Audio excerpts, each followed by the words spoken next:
Hey, it's your girl Audrey, your income producing homemaker, your property manager with a personality, and I'm back with another video. So actually, I've been on this road working, honey, working. Hands-free is a blessing. So I'm actually on my way to the office right now. And usually, since it's a longer trip, a longer drive, I try to get kind of a lot of things knocked out, a lot of things pushed out. So by the time I get to the office, I have everything organized and I kind of know where I want to take the remainder of the day. So I've been doing that, knocking some things out. And then I came across my mind, I probably should have started just a little bit earlier. But I know that I have been promising my origin story. My origin story for how I started and how I got into business in the first place, how I became an entrepreneur in the first place. And I am one of those people. One, I'm gonna give y'all a story. I'm gonna start it now, and then I'm just gonna do it in parts, and then comes as it comes. Child, but we're gonna get that story out there. But I know for some people, they start off as an entrepreneur because that's what they wanted to do their whole life. It's in them, all that good stuff. Like, they want to be an entrepreneur.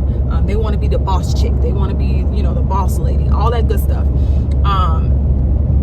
That wasn't me. That was not me. I was perfectly fine working a 9-to-5. I was perfectly fine working a 9-to-5. As a matter of fact, I thought I was just going to really, bless my little heart, I thought I was just going to retire and I was going to die there. I was one of those people that really believed in job security. I truly believed in that. When I tell you, man, I don't know what to say, you drink the water, whatever the case may be, man, I drank all the water.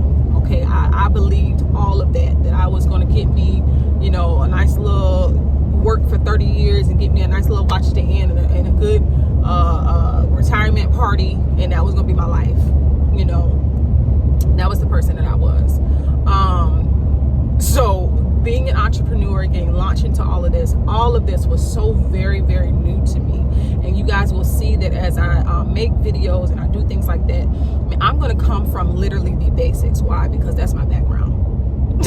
My background is the basics. My background is, get it by your bootstraps. Like, that's my background. I had to grind and get it. There's a lot of things that I learned by trial and error. And if I can prevent somebody else from doing it the same way, then I'm going to do that. But that was a journey for me. So I want to be able to take you guys on a journey of what it looked like for me even getting to the point of entrepreneurship, right? And I'm going to take you back a little bit. I'm going to take you back to my employment back in the day before I got the actual job I was fired from. I'm going to take you back to that job because it's really important to tell that part of the story first, because then you'll understand when you get to the point where I actually got fired of why it was so important for me to stand my ground. Okay, so growing up, I was the type of kid that I never worked in like the fast food restaurants or anything like that. Like, I didn't work in those type of jobs growing up, and it wasn't to do with anything like those are bad jobs or anything like that. One, I didn't necessarily have a desire to, but I was always your geeky little kid, your little nerdy little kid. I loved getting all A's. I cried when I got B's. Like, I was that kid. I was the one that ate with the teachers, during lunch, the teacher's pet that kids used to pick on and stuff like that. I was that kid. I was the kid when everybody else was gone for senior skip day. I was the one in school, right? And that's actually a funny story. So in school one time, I actually managed to skip one of the senior skip days, or one of the skip days that they had. I actually did skip one of them. It was my first time going to the beach. I went to the beach with one of my friends, and my grandma found out about it. And she's like, I know that school better not call me.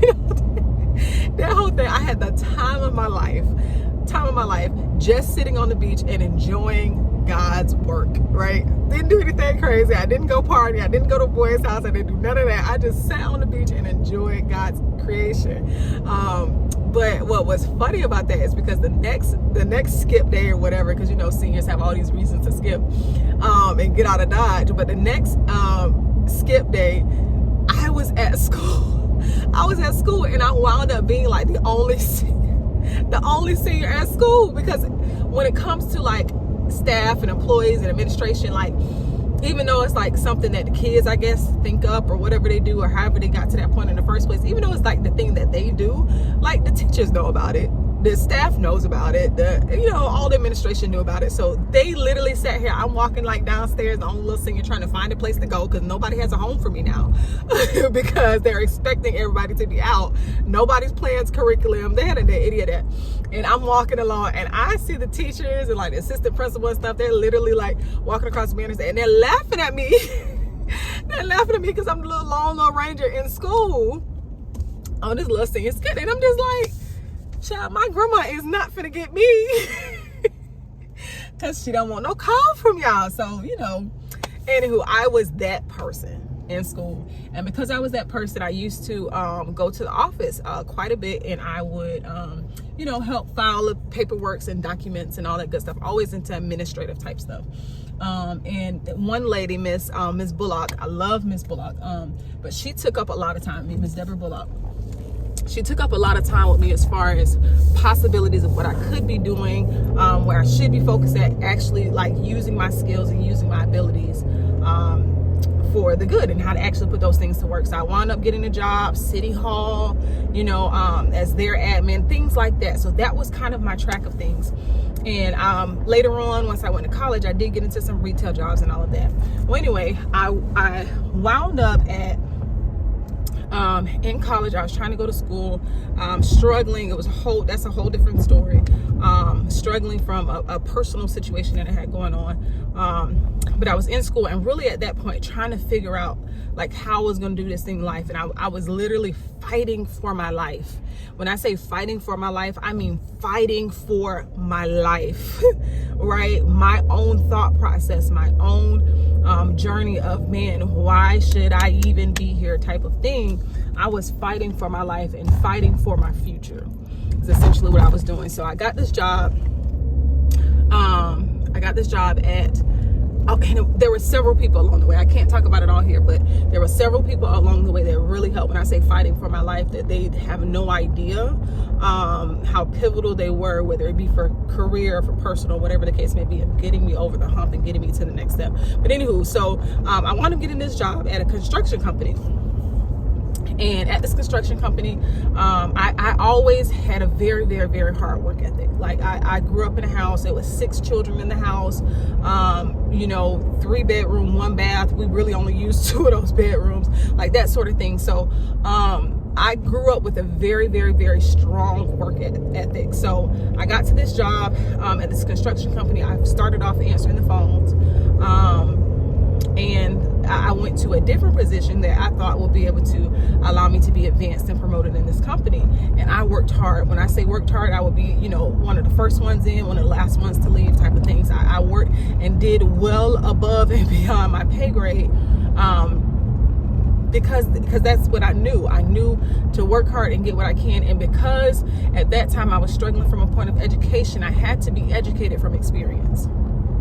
Okay, it's very, very important to note, because I think a lot of people get hung up on the fact that they don't have the education or they don't have the background that somebody has, or whatever the case may be. But it's really important to know that the world, life, is your educator, if you allow it to be. Right? There's always opportunities to learn. There's always opportunities to grow. There's always opportunity to sharpen your skills and your characters and things that you need in order to bring, something valuable to the table. So there's always an opportunity for that when you look for it. So that was one of the things for me at that point, because I wasn't sure what direction it was going to go in. So because I was unsure what direction it was going to go in, I fought for my experiences.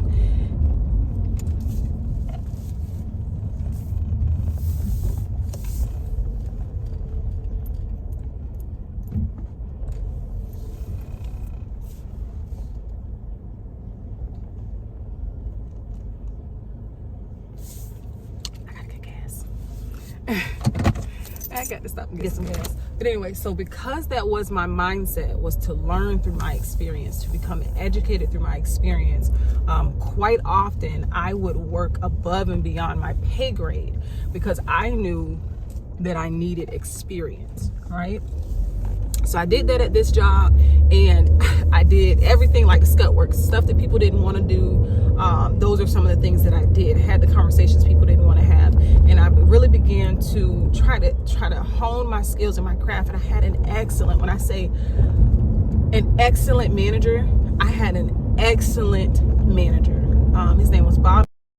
I will never forget him. I had an absolutely excellent manager who really invested in me, invested time in me. He was a great person. I don't know if he's dead or alive, honestly. But so when I say was, it's just because he's no longer my manager, of course.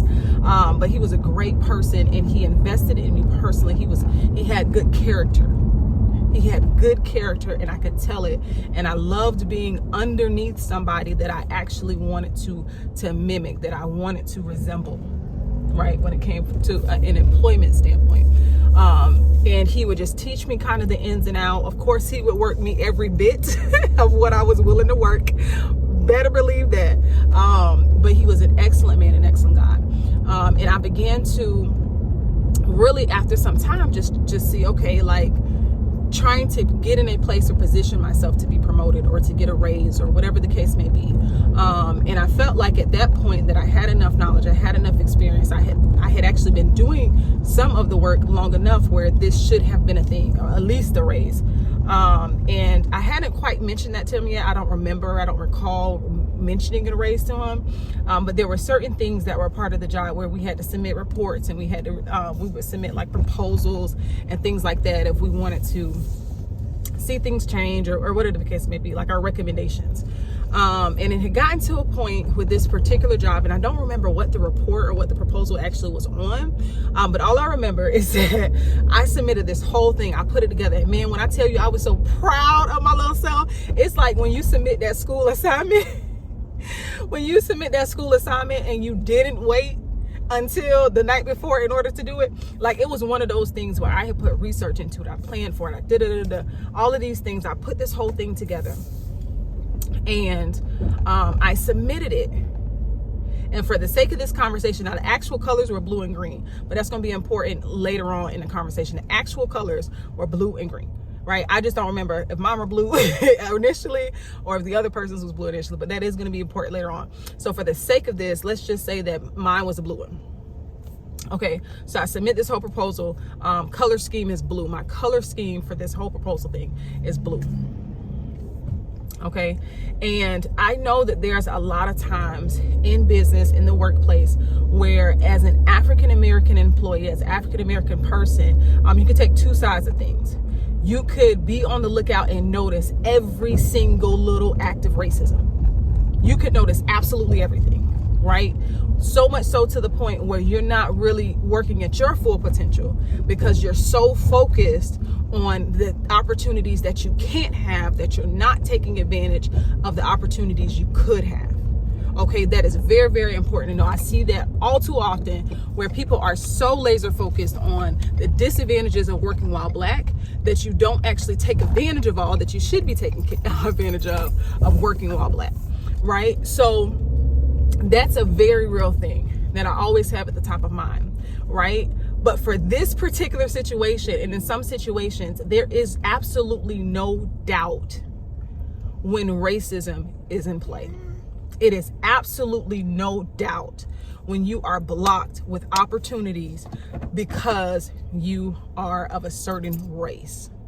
Okay, this was one of those situations. I do not subscribe to looking for all the little things of why people don't like me. I expect people not to like me, and not because I'm Black, but because I love the Lord.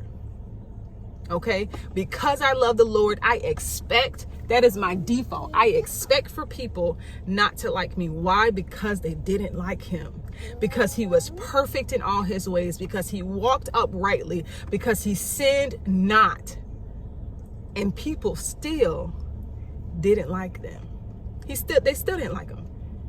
He did miracles, he healed, he did all of these things, and it did not matter. They still didn't like him. So not because I'm Black, child, because I am human and I know Jesus.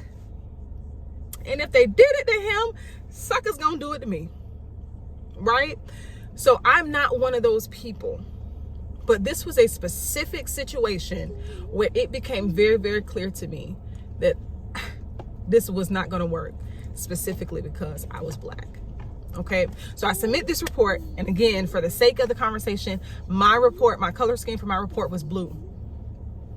Shot down. It was shot down.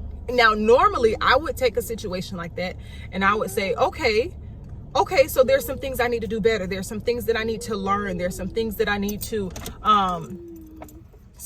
fix, right? Of course, we do that because I'm all about self-improvement.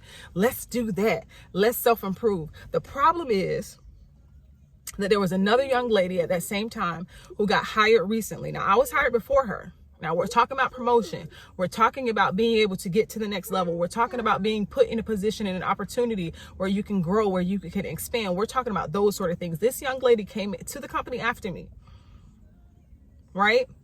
I'm teaching her.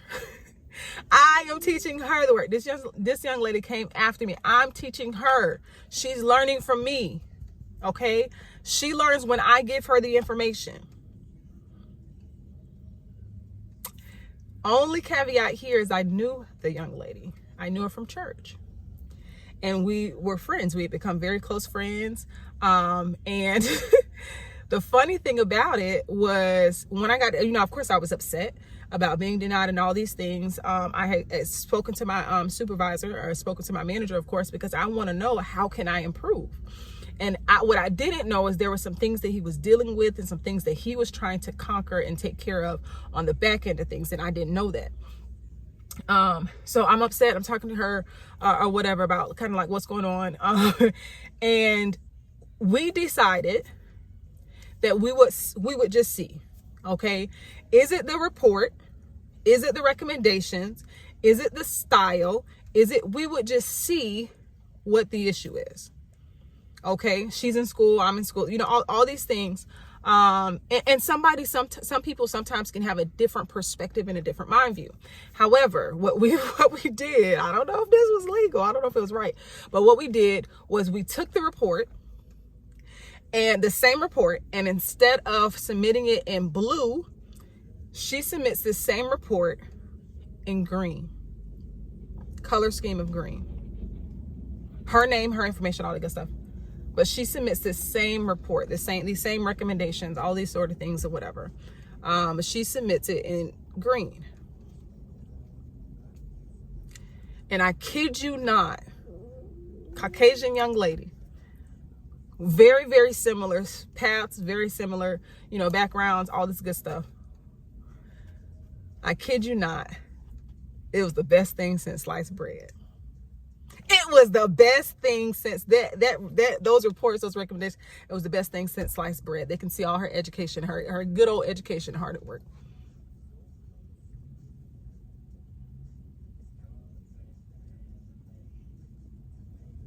Excuse me? That was a very clear opportunity for me that I saw, that I would have some difficulties and I would have some roadblocks that other people did not have. That I would have to work twice as hard where other people would not have to work.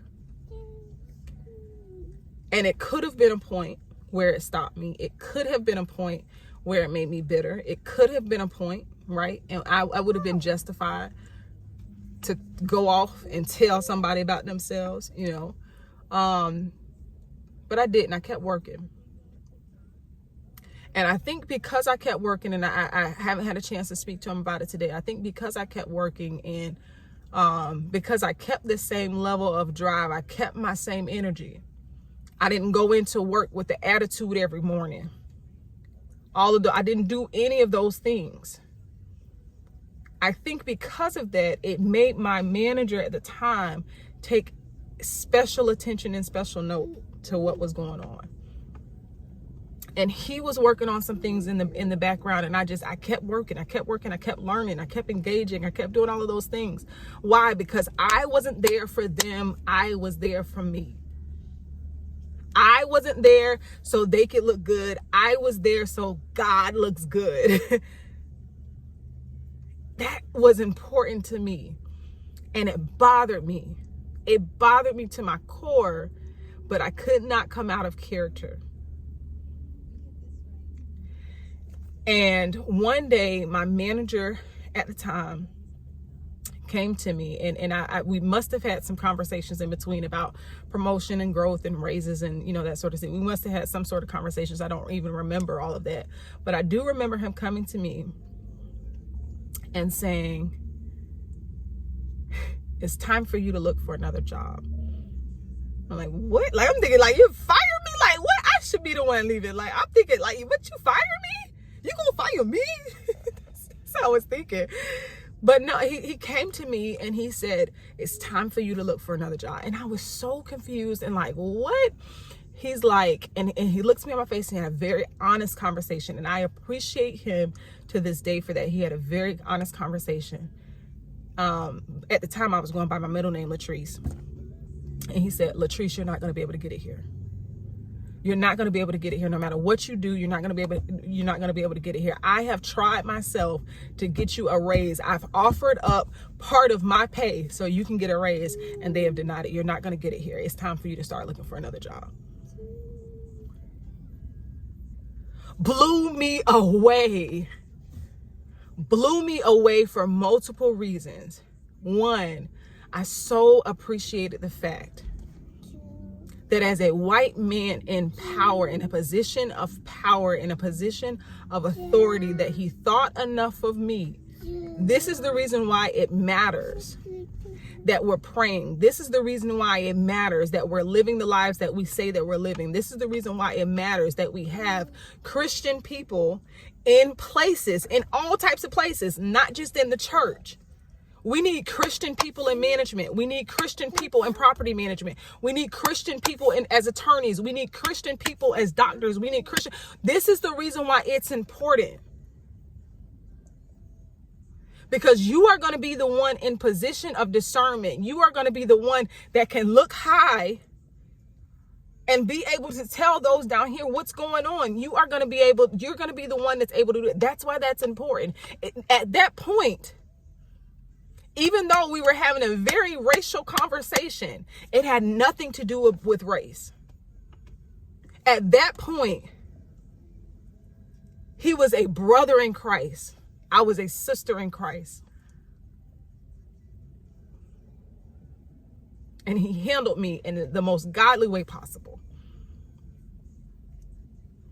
And those types of moments, those sort of things are so crucial, and it's so important. I cannot say what would dispel racism. I cannot say what would bring it into it. I don't know. I don't know, because I wasn't here when it started. I just know it was horrible, right? I don't know all of that, but I do know the love of Christ will do it. I do know the love of Christ will reposition. I do know that. And had it not been for that conversation, I wouldn't have gone on to the next place. You have to understand that sometimes, no matter how hard you work, it is your location that needs to be changed.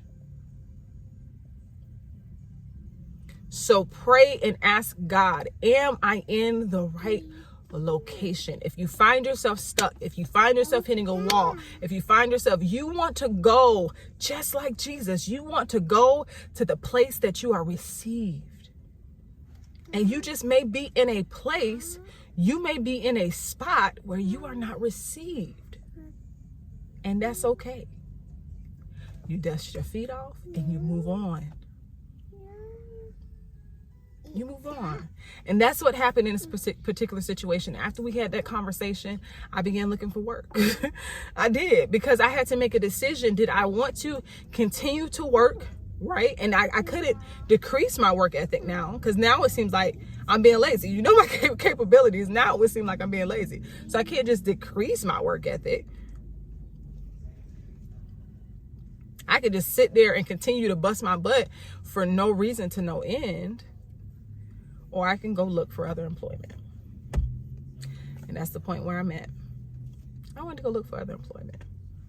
Y'all stay tuned.